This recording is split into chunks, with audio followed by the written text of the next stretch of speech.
Hey guys, this is Nick with Key Woodworks, and in this video I'm going to show you how I installed the 4th generation do-it-yourself heat pump air conditioner mini split system from MRCOOL.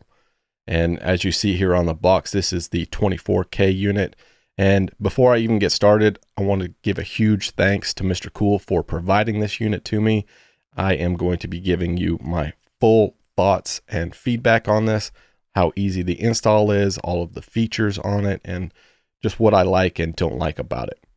So as you see me unboxing this thing, I'm taking off the line set, and what makes MRCOOL a little bit different than all of the other heat pumps, mini splits, is those lines are pre-charged. You don't have to hire an HVAC guy to come and pull vacuum on your lines to get everything running. You can do this all by yourself. So as you see me turn around the outdoor unit, I don't know if it's actually called a compressor. I'm just going to stick with calling it the outdoor unit, but it comes on its own pallet with 4 lag bolts holding it down to it, keeping it nice and secure. So, you know, they probably recommend having 2 people remove it from the pallet because the outdoor unit is just a little awkward to move. The length of it is just long enough to where I can't wrap my arms around the whole thing and lift it. And then it's just a little too tall to lift it by yourself. But I managed to get it onto this little furniture dolly that, well, once I get it on the furniture dolly, it's pretty easy to move and just slide around. And then I'm going to be setting this outside for my electrician to come hook up the power to it. That is the one thing that you do need to hire out. If you are not comfortable doing your own electric, do hire a licensed electrician to run you a power line to it with a quick disconnect. So as you see here, I put it outside and I'll be hooking it up later on. So now I'm back inside and I'm going to be unboxing the indoor unit. This is the head unit, or indoor unit as they call it. Basically, it comes with everything you need. It's got all of the instructions in this box, all of the necessary tools, stuff like that. And it does come very well packed. There's a really nice styrofoam liner holding it in place. And it also comes with a cardboard template that you will use to mount the mounting plate onto your wall or wherever you decide to put this. I mean, you're going to be putting it on a wall. I mean, that's where they go. Anyways, there is the black long sending wire, info wire, power wire. I don't remember what they call it, but it runs all of the info from the head unit to the condenser to turn it on and whatnot when you turn on the unit.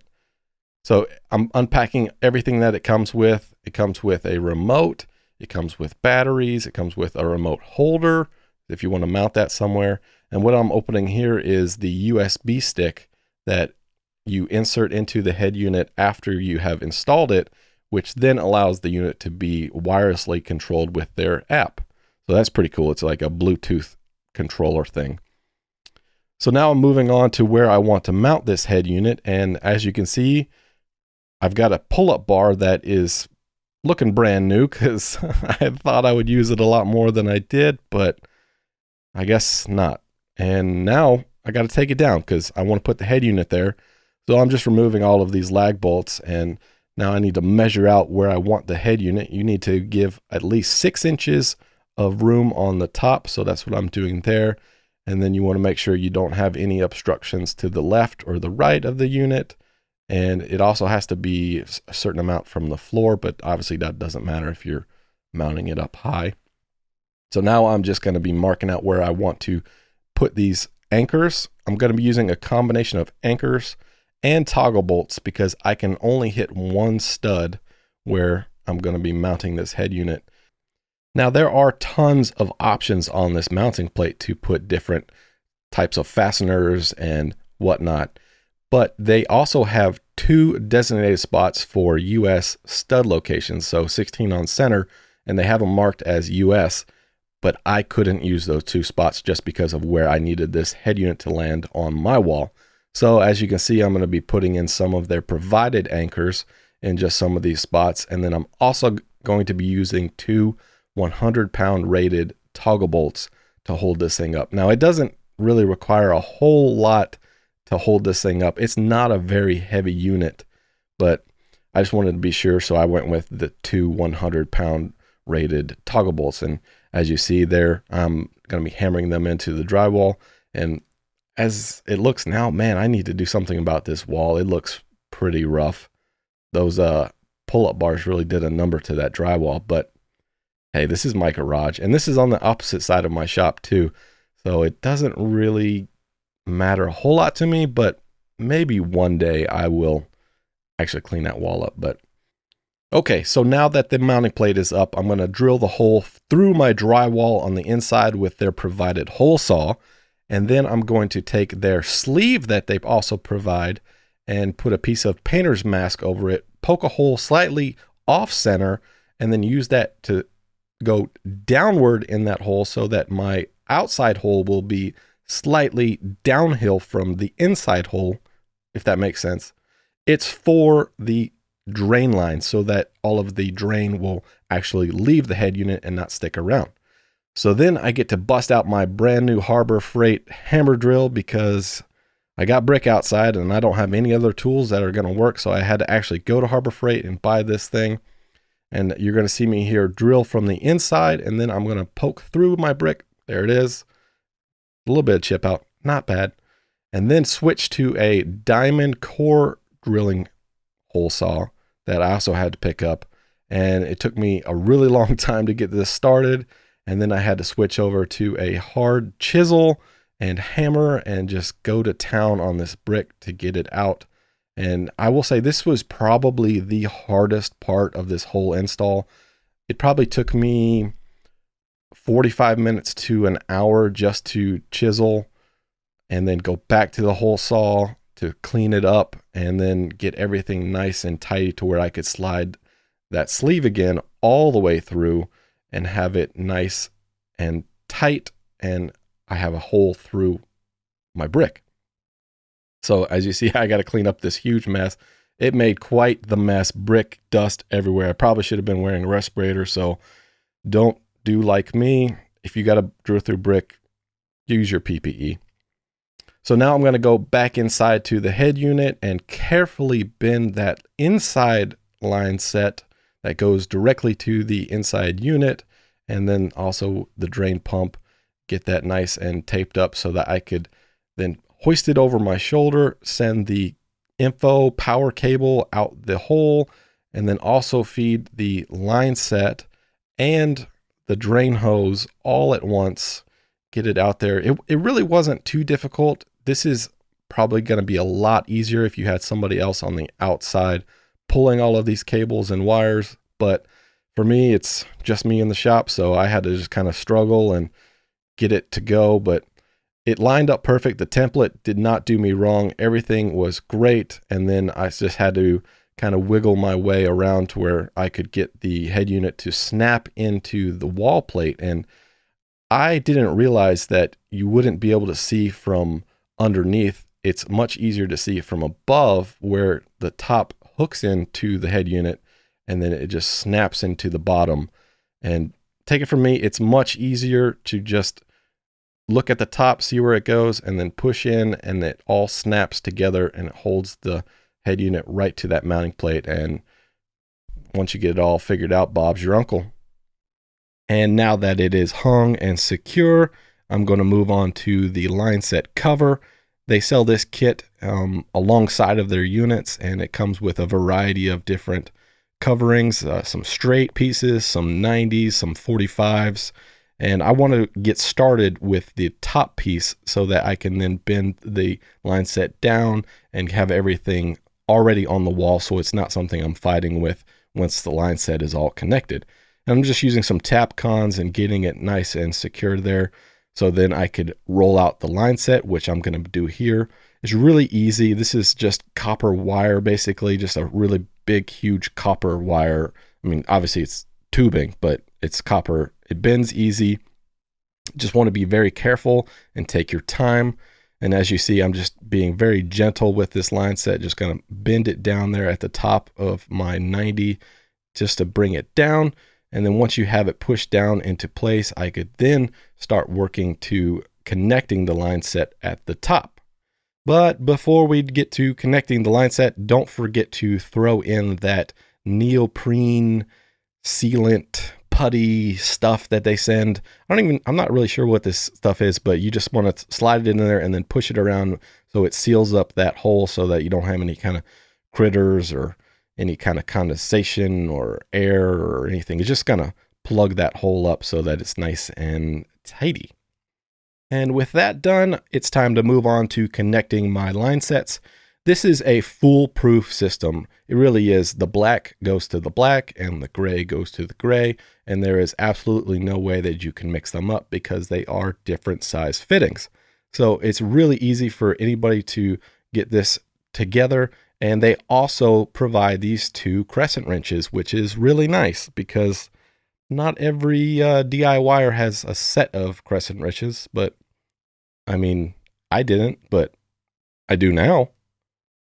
Okay, so now once I have the fittings together and snugged up, I'm adding the sound dampening sticker-ish tar paper kind of thing that they provide. And listen, that's not how you do it. I did the first one the wrong way.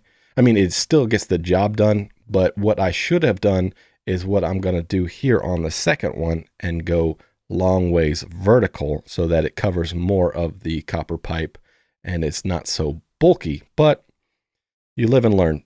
Take it from me. Do it like I did on the second connection. Long ways is the right way. So with everything connected there, I moved back to the line set cover and I just installed one piece of the vertical line set cover. Like I said earlier, I just threw in some Tapcons and that's all she needed. Once I was done with the line set covering, I went on to connecting the line set to the outdoor unit. So you take off the cover for the valves and then you do exactly what you did before and you connect the black to the black and the gray to the gray as you see me doing this again. I mean, very simple. You use your crescent wrench that they provide, snug it up. You don't want to be too tight, but you want it to be firm, if that makes sense. And then once you have those 2 connections made, you take off the outside valve covers and then you will use the provided Allen key to open the valves on both of the line sets, which then releases the refrigerant into the unit. So as you see me doing this, you just want to open it really slow. I just cracked it. You immediately hear all of the refrigerant running through the lines, and then you just slowly open it until it is completely open. Don't force it once you get it completely open. Just leave it when it stops. And once it stops on that first valve, I then move on to opening the second valve. Again, just crack it, then really slow open it until it's fully open. And then once it is fully opened, that's it. That's all it takes to charge these lines. Just replace those caps, snug them up. I mean, you don't even really have to tighten those up. You could probably just leave them hand tight, but I'm going to give them a little extra quarter turn there with the wrench and call it good.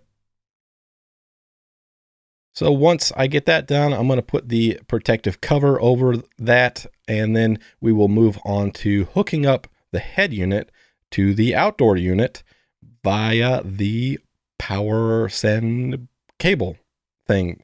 You know, that long black cable that came with the head unit that I had to feed out the wall earlier, that one.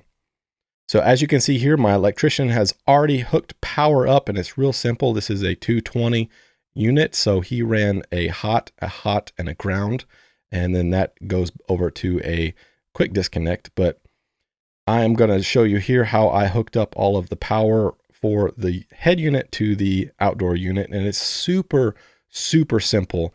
And I apologize for this camera angle. I didn't realize that my forearm was going to be directly in that shot, so my apologies, but I will move in here closer so you get a better look at the wiring. It's a really straightforward and DIY based system, so it's really hard to screw up. I mean, if you can count to 3, you can wire this unit. It's very simple. The wires are labeled 1, 2, and 3, and obviously a green ground wire, but you just hook up the appropriate wire to the appropriate terminal. 1 goes to 1, 2 goes to 2, and 3 goes to 3, and then you just snug it up and that's it. You're wired. That's all it takes. Put the cover back on and you are pretty much good to fire this thing up. But before I do fire it up, I want to hide this line set, and it's really easy. It's just a couple screws you over the top, and then the long center column snaps in, and that's it. So as I said earlier, that quick disconnect, I did have it turned off, so I want to turn it on now so I can then go inside and turn on the unit. And then once I get back inside, I can take off the plastic wrap and the tape that holds the louvers from falling down in transit, and then move over to putting batteries into the remote, because you got to put the batteries in the remote. And thankfully they do include these batteries also. I always like it when companies give you the batteries for a remote. That's always nice. But then you turn it on and let's see how she rips. And there she goes. You press the power, the louvers come down, and she'll be blowing cold air in the summertime and warm air in the wintertime. So on a scale of easy to install versus hard to install, this has got to be the easiest install I've ever done. If you're a DIYer of any sorts, you should be able to handle this install with no problem. So thanks again to MRCOOL for providing this unit, and I will keep you all updated on its performance, and I'll give you an honest feedback in, say, a year or so. But until then, get out there, build something, and film it. See you on the next one.